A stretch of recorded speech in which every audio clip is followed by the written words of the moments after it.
Welcome into the BMOC college basketball. Bad but fat. Coming to you live from Costa Rica and somewhere in Pennsylvania. I'm Drew Martin. He is Jeff Nadeau, the big man on campus. Follow him on Twitter at Jeff Nadeau. Jeff, welcome in. How you doing today, buddy? Pretty good, Drew. How are you? I'm doing good, man. I wish I was. I kind of had your Twitter record there, man. What are you up to now? Well, I'm up to the about 41 unit profit margin. Yeah, it's been a very good year, Drew. I'm very happy with what has happened, and it's really kind of gotten me into a lot more, let's say, households than I normally would. People like winning. I often wonder, if I went on a losing streak, if I'd have the same amount of people. But I think people like someone that will break a game down. They're not. I'm not. I'm very forthcoming. I don't, really hide anything. I try to make sure I hit everyone's opinion. I feel like I give people an avenue to learn more about the game and what I look for. And I hope, really, Drew, I've hoped the only thing I really ask from people is I don't ask for money. I don't get paid to do this as far as, selling picks, but I just hope people learn how to handicap better and, maybe they can take something down the road that they remember that I gave them and, it'll help them down the road. So I appreciate the avenue SBR has given me. And yeah, it's been a fun year and hopefully it will continue into March here. Yeah, man. I mean, for sure. I've followed you on Twitter for years now. I know a lot of people out there have. You're definitely growing. And like you said, getting into new households. I mean, as you've gone on this run, you did mention, being worried about maybe losing some games in a row, which will happen. It would happen to anybody. Have you noticed this year being up 40 units? Have you lost, say, maybe like 3 days in a row or something like that? And then kind of the Twitter public jumps on you? It's an interesting question, Drew, and I'll honestly say this. I mean, I hit a small little patch, maybe you're kind of towards like non-conference and conference play was starting, but I'll be honest, I can't remember a night I had an 0-3 night or anything, or I think the worst, nights I've had are like 1-2. I can't say I've had a lot of a lot of negativity. There are the occasional people that I think are really just maybe jealous or that, they prefer to be on and instead of me. I don't know, but I try to anymore not let that bother me. I know you don't let it bother you. For many years I had to really kind of figure out who I was in the business as far as what I was doing and how to react to certain people. And a lot of the time now I just kind of laugh and joke around about it. But no, most people, 95% of the people that you deal with are very forthcoming. They're very nice and they just want to learn and try to win as well. So I just kind of try to tune it out anymore, laugh at it. Yeah, that's a good way to put it. 95% of the people are, real respectful and seems like good people, but you can't let that 5% of people really get to you. But hey, we got Giorgio said, Kevin, Ben, guys, what's up in the live chat box? Definitely let us know what you want to hear about. Big Man on Campus will hit on it. I'll try to chime in when I guess my limited knowledge compared to Big Man can help everybody out. But we also got Juan Ma behind camera, obviously like kind of a make-do studio here. So please bear with us. Got a lot going on here in Costa Rica at the SBR offices, making big improvements. So it should get a lot better studio-wise in the next month or so here. But Big Man, as kind of guys are trickling here into the show, wanted to kind of throw out something, I guess kind of pick a bone with you. I was listening to you and Donnie Saturday morning, kind of when all of the kind of scandal was coming out with the Arizona head coach kind of going down in flames a little bit, at least towards the media. And you were kind of ripping into him as you should. I don't know him personally at all. He probably is a scumbag, but you kind of emphasize getting kids to do bad things, or you said something to that nature. And I just wanted to bring up the fact, Big Man, these kids are 18, 19 years old. They know right from wrong. Do you think it's all in the hands of the head coach or kind of the assistant coaches at the Division I college basketball level when doing illegal things with these 18-year-old kids? Big man, you're muted. Sorry, we had gotten the information that, and I want to make this clear, Drew. We had gotten the information that Sean Miller might have been involved in some some negativity, some things that, really at this point is all speculation. And I think, early on, listen, if it's true what Sean Miller did, he obviously shouldn't be coaching in Arizona, and he really should have to pay for what he did. We ask ourselves, though, are the kids to blame? No, I don't think they are in this instance. Look, if a kid goes out and smokes marijuana and gets caught, that's his own problem. But I think, unfortunately, in the business that this is, kids are preyed upon. They're preyed upon like their ATM machines. And you look at really, Drew, every avenue of college basketball. It's not just the recruiting angle. It's when you have a kid who plays on Grambling State or Bethune Cookman, and you basically pimp those players out for dollars. It's true. It's what they do. It's pay for play. I look at something like that. They have no control. These are just kids who love the game of basketball. They're trying to get an education and further their landscapes. As far as the kids that are getting paid, look, it's going on everywhere. Do I think Aiton is a victim here? Somewhat, because I know Aiton is like many kids. Look, kids at that age, you know, someone throws some money or someone throws an opportunity at them, they normally just jump to the first thing. And Drew, what I said more or less was the kids that it's going on behind their backs. Guys like DeAndre Melton, a guy out of USC who a connection to him had done some things behind his back and got him involved. Um, do I think the kids are liable? Yeah, at some points for sure. But in this case, I think you see dollar signs. You do what you can. Um, I'll be honest, at this point, Drew, I've thrown out the notion that Sean Miller did anything. I think the whole story is a total sham. And I think it's going to come out sooner or later that it's not true and it didn't happen. It's all just hearsay and kind of gloating from Dawkins' attorneys. There's been no proof. There's no the timeline doesn't even make sense, Drew. If you know anything about the recruiting angle, and I'm not saying that this is totally makes it thrown out, but DeAndre Ayton was already enrolled in school there. Why were they having this conversation while he was enrolled already? This should have happened before he was actually enrolled. If you look at the timeline, it just doesn't make a lot of sense. I think Sean will be vindicated, and he said that before. As far as him being held out of the game on Sunday or Saturday, I think that was really just to kind of get the facts out there. Obviously, you're not going to put him out there. It would have been a big, it would have been embarrassment. It would have kind of taken the kids' minds off things. Lorenzo Romar's a capable guy.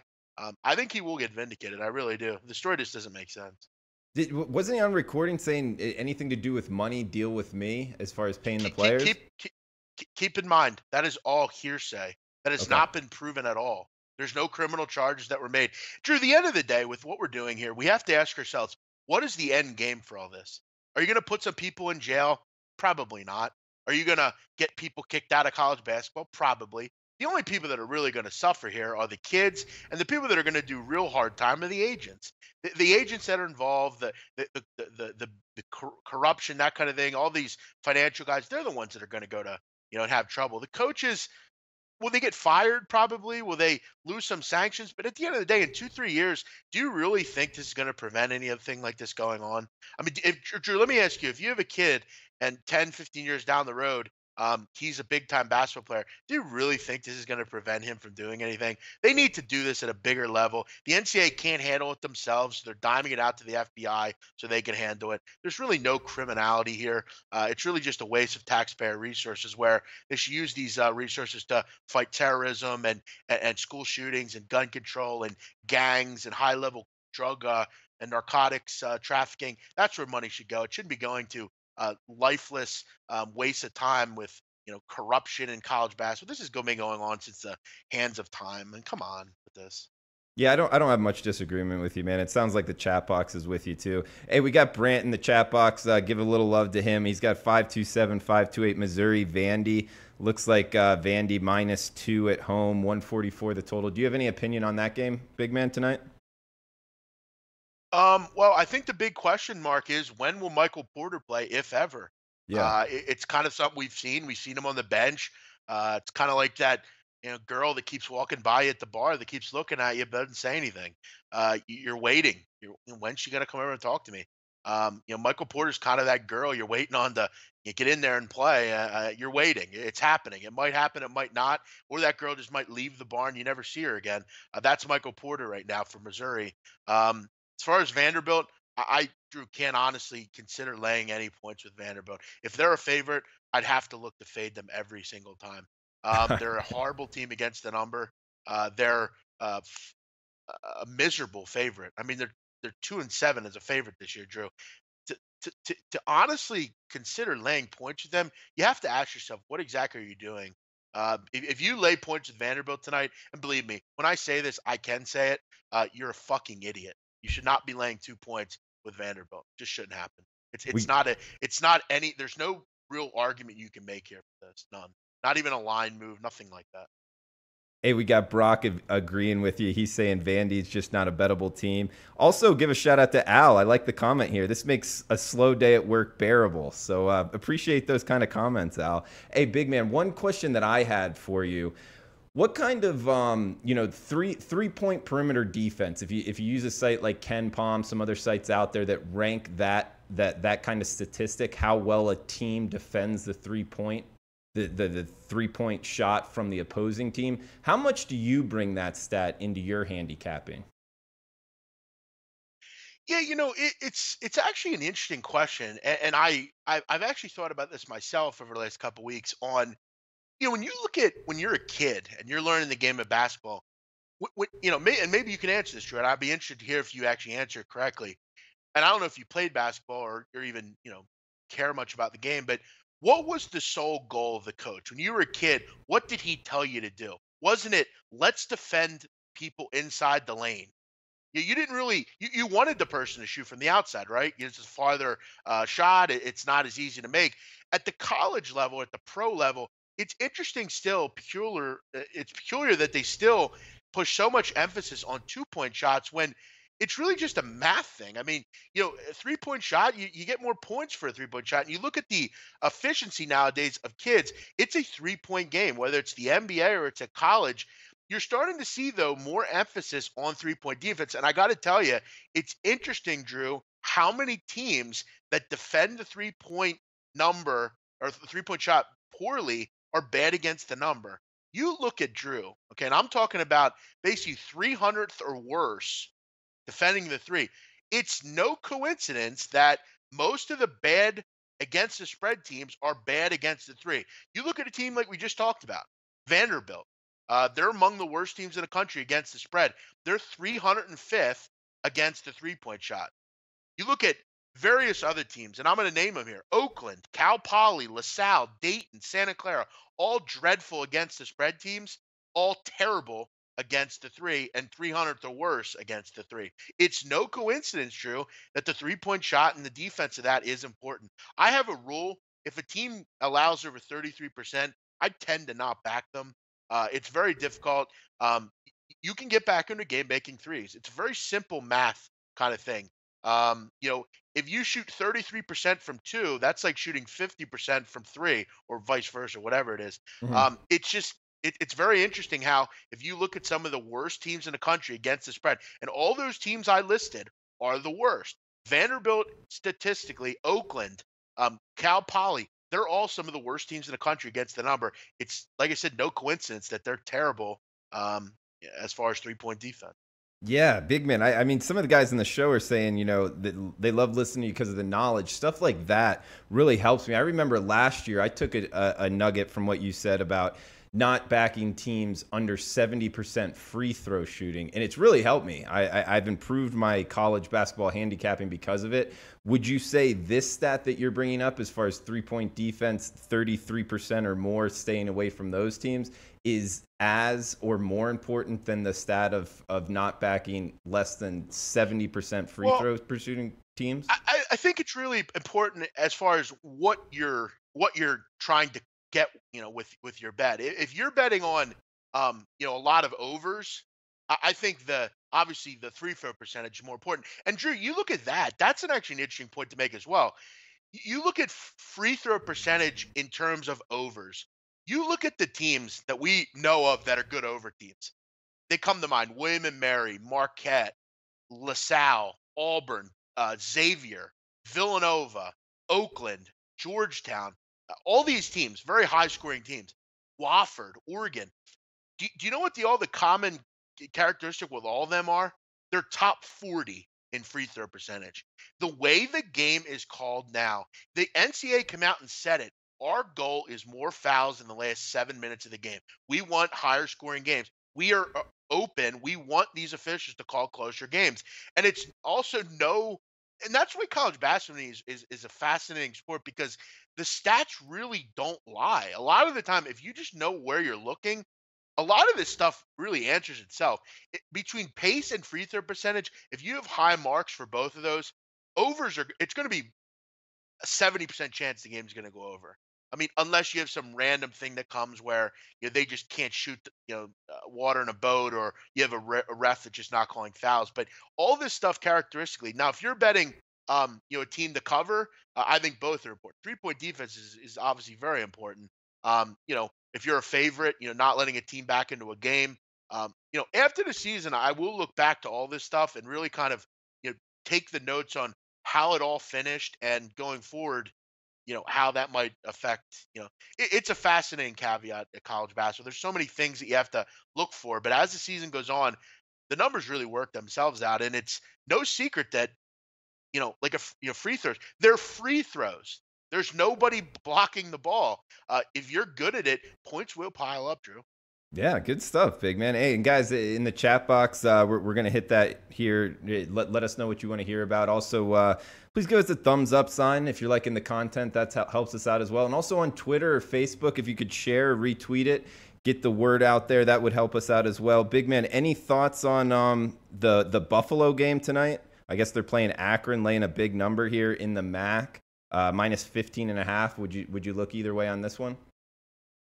Yeah, Buffalo is actually kind of an interesting team because they're, one of those high tempo, high scoring teams. They're a great over team, Drew, because, they're good at all the stuff I just said. They're efficient. They're 11th in the country in points per game. They rebound the basketball. You're going to make for a lot of, easy baskets around the rim off offensive rebounds. And, you look at Buffalo. 17-9, Drew, to the over this year. This stuff isn't that difficult. I mean, it's really just common sense. People make basketball to be such a hard thing. Are you dealing with 18-year-old kids? Like, that means anything. You're dealing with high-level players. It starts from being a kid. If you're good at something, you're good at something. And when you can shoot a basketball, you're normally 9 times out of 10 going to make the shots. This stuff doesn't lie. It's not a hard thing to grasp here. Buffalo also, Drew, we go back to the old notion, free throw shooting. Buffalo fouls way too much. That's one of the issues I have with this group. That's why they're a great over team. They put their opponents on the free throw line. It doesn't count to the fact that they're about a 70% team as it is from the line. This is making for high scoring games. I got to look a little bit more into Akron on how they do. I'm not a huge MAC guy. I don't bet a ton on this conference. If you ask me, Drew, what my least favorite conference in the country is, it would probably be the MAC. I don't like this conference in any sport, really. It's fun to have a MAC football game on a Wednesday, but overall, I'm not a huge fan of the conference. Yeah, Michael was asking about a first half bet as well, but no, that's a good question, Michael. And so what? You don't even like MACtion in the football? Not really, not particularly. Right. I have had years where I've been decent at it. It's fun, but and it is fairly easy to bet a lot of the time, but. No, not really.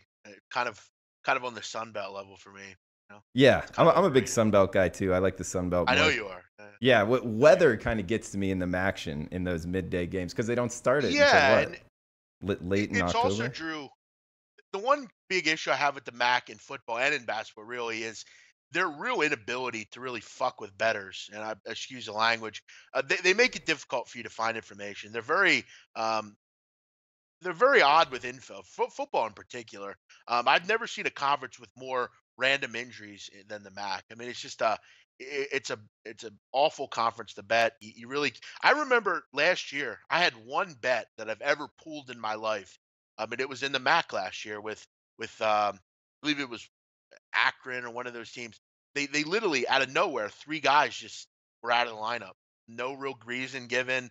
It was never addressed again. It literally happened 5 minutes before the game, and I said, I can't bet this game. I mean, this is just an awful situation, and I just hate the conference. That happened a couple times with Akron this year at the quarterback position. What's his name? Oh, yeah, in football, sure. Yeah, I think his last name was Woodson or something. He was just out one time, and they had a freshman quarterback who could actually run around pretty good, but like there was no prior knowledge of it. It was ridiculous. But yeah, it's a really, really tough a really tough conference to find info on. And info's, as we've talked about, Drew, on these shows, info is key in this conference. I mean, you have to be able to, or in any conference, you have to be able to find little things. Basketball, it's a bit better with injuries just because you're not as prone to injury in basketball that you are in football, but you have to make sure you're looking at stuff. But I will make it a point, Drew. I see a lot of people always talking about injuries, and I'll have people DM me and they'll say, "Do you really like this game without this guy out?" And I'll say to them, like, "Dude, that guy's been out for months. Like he hasn't been in there for a while. Most of the time, let's say, Drew, you have a team like I don't know, a, a team where they don't have very many scores. They might have one or two really high level players. Like I don't know, pick one out of the hat. But um, we'll go a St. Bonaventure. They're a good team. You got two really good guards. Let's say Jalen Adams doesn't play. An injury to that kind of player is really important because they're Mm. so dependent. Trey Young, guys like that. Most teams, though, after 2 or 3 games, they're generally able to fix that. I don't care. I could care less, Drew, if you came to me and said, "Hey, tonight, for Buffalo, Wes Clark's not playing tonight. I mean, he's their fourth leading scorer. I'm going to go ahead and bet there's probably someone that can pick up most of the slack in for him. It's not going to affect the point spread much. I think it's also deciphering like what injuries actually matter. This is not the NBA where you only have 7 or 8 guys. This is a league, or a conference or game where you have 10, 11 guys that have played. Big man, we got some questions in the chat box here. We got Matt Marquardt asking Bama or Arkansas and basically a pick 'em at home. So I guess we can just start off with 525, 526 Florida, Alabama. I believe this one's going to be on ESPN. 139 the total. Looks like Alabama laying one at home. 1.5. So make sure to shop around on that. Could be an important half a point there. Do you have any opinion on this SEC matchup tonight? Yeah, I think the Crimson Tide are starting to get towards the bubble a bit. If you look at kind of what they've done lately, I mean, they really need a win here. I mean, and this is a very winnable game. They're at home. They've been great at Coleman Coliseum all season. Florida is a tough team to gauge. Sometimes they look great. Sometimes they look a mess. It's really been like that all season with them.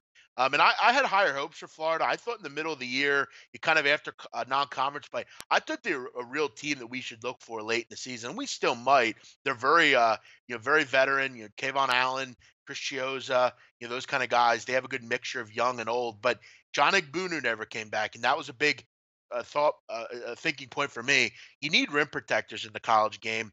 For as much as three-point shooting is important, you need that person that can really alter shots. A Taco Fall type, a Mike Watkins at Penn State. If you can have a player like that, it really just limits off any sort of penetration that you might have, and you can then kind of inch up and really guard the 3-point line at a higher level. That's kind of what Virginia does. They don't have any great bigs, but they're able to kind of the way they play defense. They just cut off spacing and stuff. Florida, by having a rim protector, their bigger guards could play out a little bit more. They don't have that right now, and it's never happened. Igbunu's had some setbacks. To answer the question, I'd lean Alabama. I think they're desperate. They have to win, and they have been really dominant at home. Okay, so like in the Crimson Tide at home against Florida. And do you think Florida is for sure in the tournament, or they still on the bubble? What's your assessment there on the Gators? Yeah, Florida is they're in. I mean, they're a 6 seed, 7 seed, but listen, again, they just have had some struggles, really. I mean, that's kind of been the big issue. I mean, they've been inconsistent. They've done enough, and they're out of conference to warrant being in the tournament. But I think, kind of if you're a Gator fan looking forward, it's not, they're not a team that you're in love with right now. But as far as the game itself, it won't be on my card because it's just a game where it wouldn't surprise me if Florida played well and won this game. They're still a really good defensive team. They're just a hard team to gauge. They're 13 and 14 against the spread. Both these teams are very average. The only thinking point here is Alabama's been good at home, and that might give you the extra thing here. But I wouldn't be laying any crazy points here.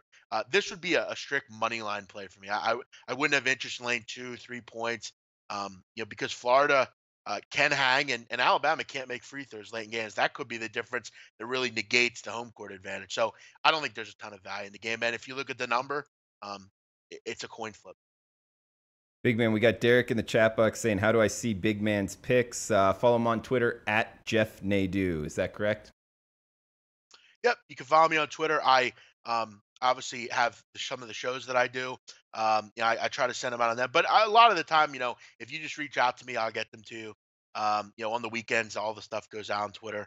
I'm on Twitter all the time. It's a great avenue to get the word out, and all you have to do is follow me and be nice to me, and I'll give you whatever you want. Also, he gives out a best bet on the roundtable tomorrow, which will be alongside Donnie Rightside and Ian Cameron. We've been killing it there, over 60% so far this year in best bets. Russell in the chat box saying, "Hammer that thumb up, guys. Show some love." Thank you, Russell, for that. We got Joe's saying, "Big Ten conference prediction." Big man, who do you like coming out of the Big Ten conference tourney? Well, I'll tell you what, it's a conference that's not very good. Definitely very down this year, which it's kind of a shame.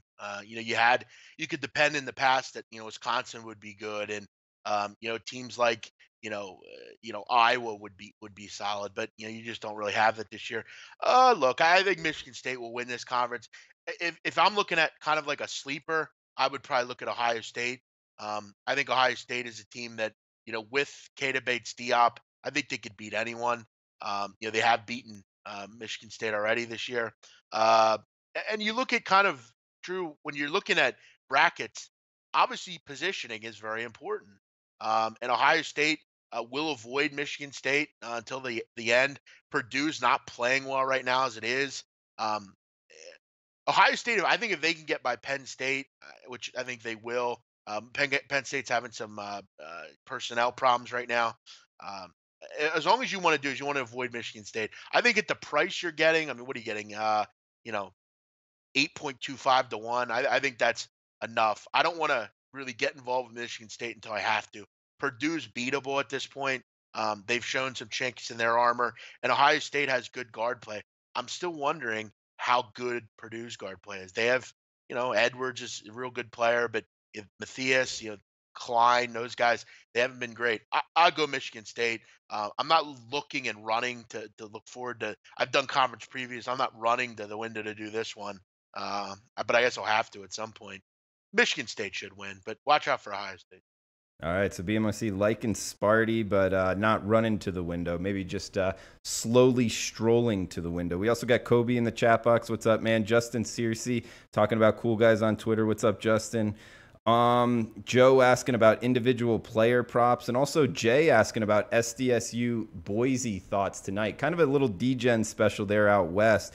And Dave Malinsky wrote this up in Point Blank. He liked Boise tonight. Do you agree with him, big man? Um, yeah, I mean, I always like Boise. I mean, again, I've been a little perturbed at the level that they've played at and some of the games they really needed. They've had multiple opportunities to make the tournament, and they've really kind of for all intents and purposes pissed them away. They had some opportunities against Nevada, weren't able to get them done. They're still in the conversation. The problem is beating San Diego State doesn't have the same luster that it used to. San Diego State is going through some, rebranding right now. The new coach, some new players, a new defensive and offensive identity. Um, Plus, I mean, they're hosting this game tonight. I guess it is kind of cool to go out and beat. Look, if Boise State wants to get to the tournament, they have to win this game coming up, and they have to, finish the season on a high note. They have work to do. They really can't afford losing here. I just wonder, I mean, is there luster beating San Diego State? It's a nice win. It's not great. They shouldn't have any trouble with San Diego State, though. I mean, Malik Pope's out due to that NCAA investigation. He practiced. My thoughts is I wonder how bad it is. Maybe we'll see him back. But if Malik Pope doesn't play, I would definitely be interested in Boise here. They can't afford to not win this game. They should take it pretty seriously.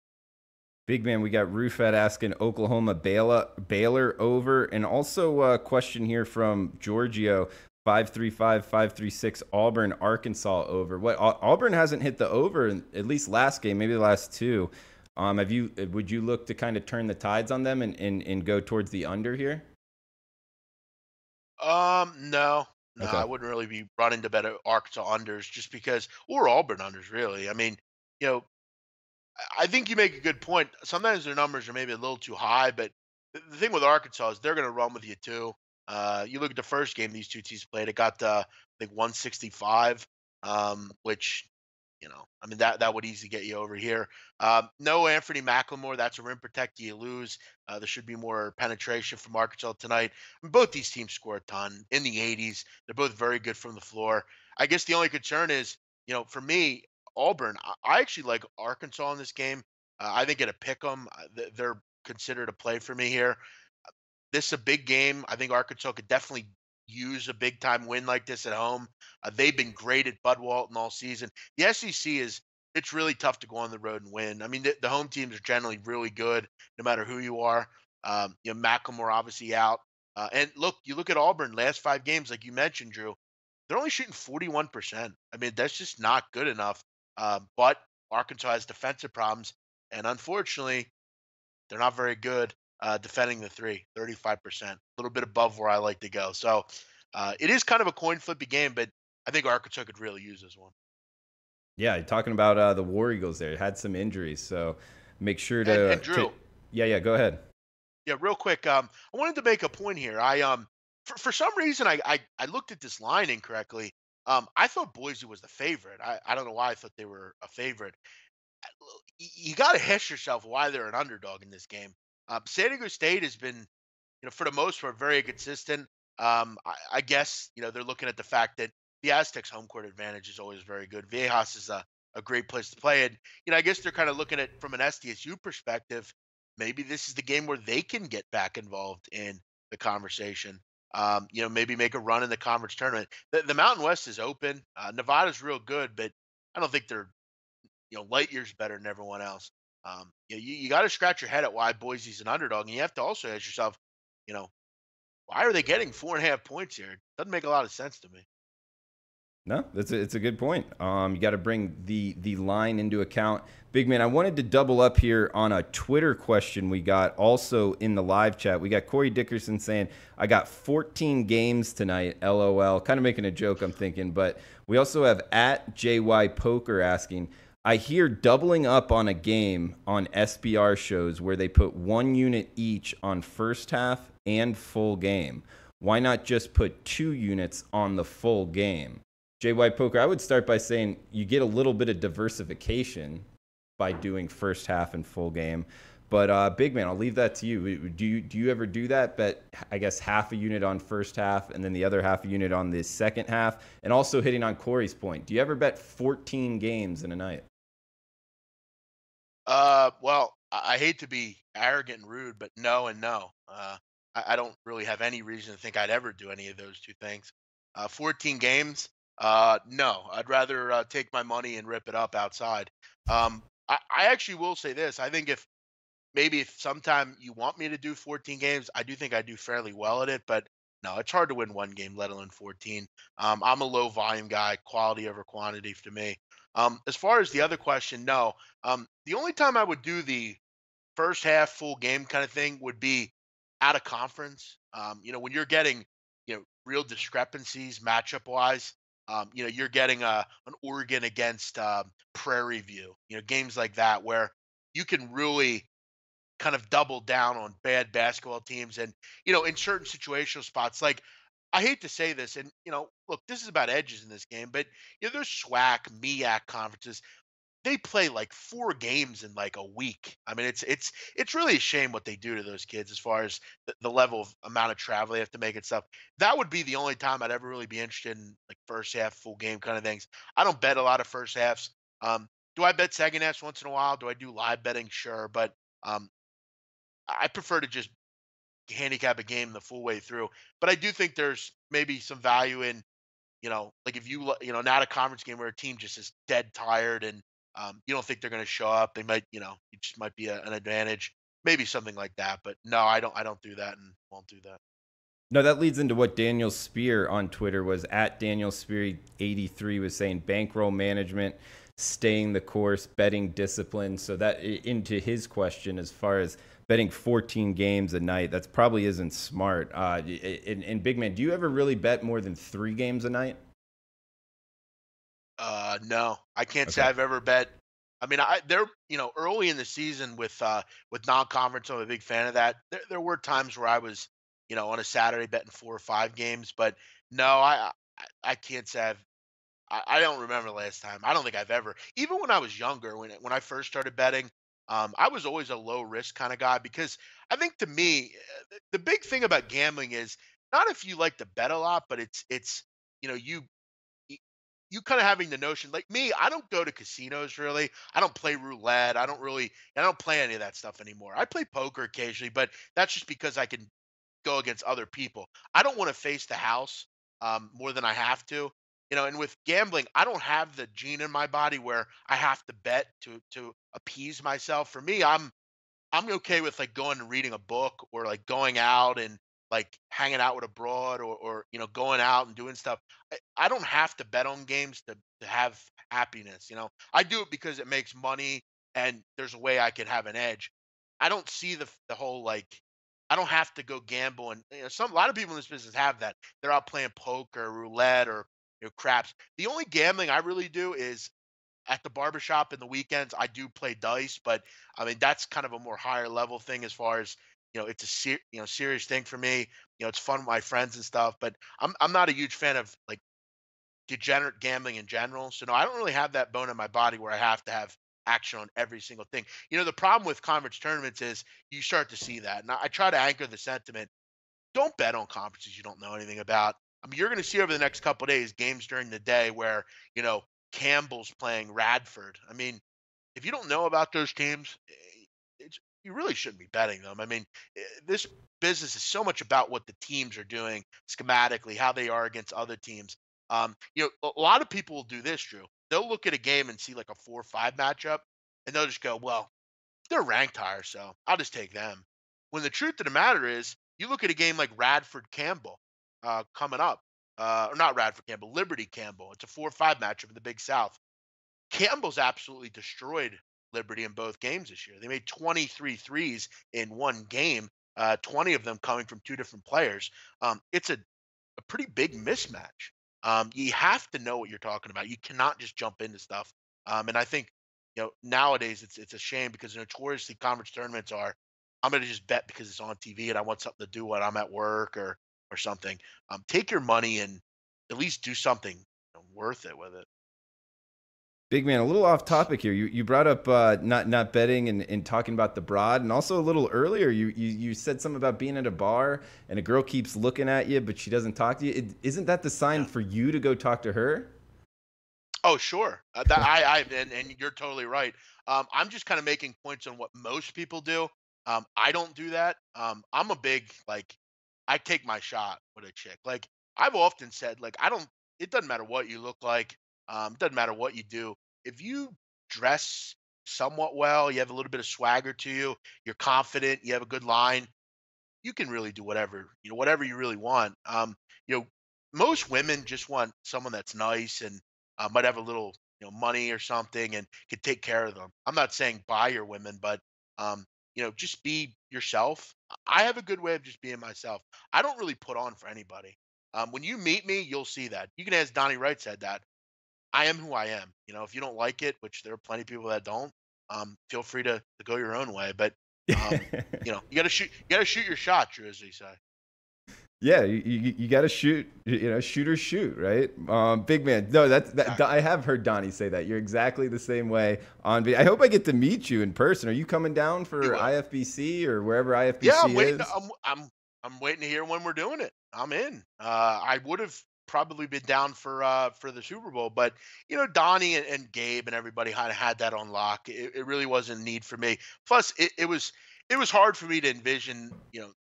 I love Philadelphia. I love this town. It's my home, and I in a way did want to be here as well. And I was able to record some cool things that I remembered and I always remember. So you definitely will, Drew. We've known each other for a while. It seems like now it's been fun doing the bet buffet with you. It's a nice way to kind of chat about some things and have kind of an intimate atmosphere here with all the listeners and talking about what we want to talk. Yeah, man, I feel like for not meeting somebody, we're like as good of friends as you could possibly be. But Yeah, we've had some good talks, you and I, over the years. I remember when we did the campus connections when I was down at the shore last year, and oh yeah, we've had some good shows. So yeah, it's you've been a good guy. It's been fun to meet you, and all the people at SBR. Most of the people that I deal with there, I don't deal with some people. Like I don't deal with Peter much anymore, which is a shame. I always like talking to him. We always had good talks, but you and Ian and even like the producers, they're all very nice. Everyone has one common goal, so it's been fun doing the shows. yeah, for sure. We got Juan Ma behind camera. I mean, do you want to throw anything else out there before we shut this down, man? No, I think we've been on long enough. I'm still taking a look at what I'm doing. I urge you, you'll probably see them around. I know SPR's been retweeting them, which is cool. Check out the conference previews that I'm doing. I'm trying to just get some info out to you, and maybe it can help your handicapping. If you don't know a conference, take a future out on it or something. Kind of go with that way. Take a shot with getting some plus money on something. Take a shot with some dogs. Don't bet on things you haven't seen, or do your due diligence and watch them. That's really all I have to say. Okay. And Al asking if I'm putting out picks. I really don't like the card today. I haven't bet much on today's card, but again, tomorrow the round table, bright and early, 10 a.m. Eastern. Big Man on Campus and myself will both have best bets alongside Ian Cameron and Donnie Rightside. But hey, Juanma, behind camera, we got anything else from producer standpoint? No, not that much. Rio Duarte is asking about. Well, no, this is not asking. He's recommending a play on Porto, FC Porto. Big Man, you find out something about that game? Yeah, that's actually an interesting question. I'm not a big. I don't bet a ton on the Portuguese league, but I do know about it. I mean, it's a league that is really kind of inundated with three really good teams up top, and Porto is one of them. And yeah, I don't think that's ever a bad thing. But here's the problem: they're playing Sporting Lisbon, who is one of the three teams that are really good. It's a great game between two Portugal powers. I like Sporting. I like this team a lot. I like some of the players that they have. Long time guys.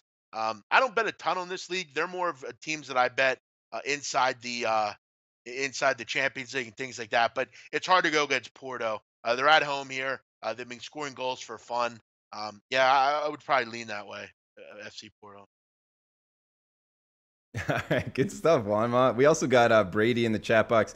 He said Ball State a bunch of times. I know Big Man's not too much into the MAC. I don't have anything on it either. But yeah, Big Man, if nothing else, I guess we can wrap this up. Good show, man.